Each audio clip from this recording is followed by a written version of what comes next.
আমরা তোমার হেলিকপ্টারে দেখি রিমোটটা আস্তে করে ওড়াও। হ্যাঁ, ধাক্কা যেত না খা। হ্যাঁ, আমরা হেলিকপ্টার উঠতে দেখছি, ঘরের ভিতরেই হেলিকপ্টার উঠতেছে। এই হেলিকপ্টার এখন মাত্র 500 টাকার দামে দারাজ থেকে আজকে নিয়ে আনা হয়েছে। মোহাম্মদ তার কয়েকদিন আগে সে একটি হেলিকপ্টার দেখেছিল, এখন মনে হচ্ছে তার একটা হেলিকপ্টার কেনা দরকার, কিন্তু উড়ানোর জায়গা নাই এই হেলিকপ্টার। সে তারপরেও সে আমার ছোটো কামরার ভিতরে সে হেলিকপ্টার উড়াচ্ছে। এই হেলিকপ্টার মোহাম্মদ, তোমার এই হেলিকপ্টার মালিক হওয়ার পর কেমন লাগতেছে? পাইলটের সাথে দেখা হয়েছিল তোমার? পাইলট কি বলছিল তোমাকে?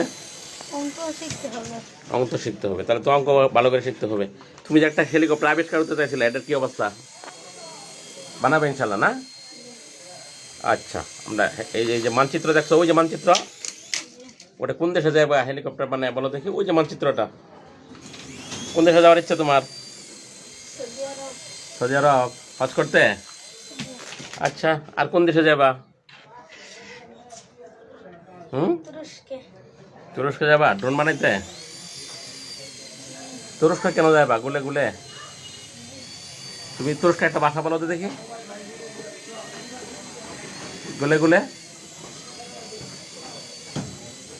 হ্যাঁ, আমরা এই তুরস্ক এবং সৌদি আরব কেন যাবে মোহাম্মদ সেটা বোঝা যাচ্ছে না, তবে সে হেলিকপ্টারের মালিক। তো ওই তোমার কি ওই দিন হেলিকপ্টার থেকে মন চাইছিল হেলিকপ্টার উঠতে? তো হেলিকপ্টার তো উঠা যাবে না, তাহলে এখন কি করা? এটা তো তুমি কয়দিন শেষ করবে হেলিকপ্টার?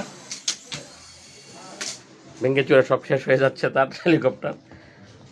তো তুরস্কে তাহলে কার সাথে দেখা করবে? ড্রোন বানাইতে যাবা আমার?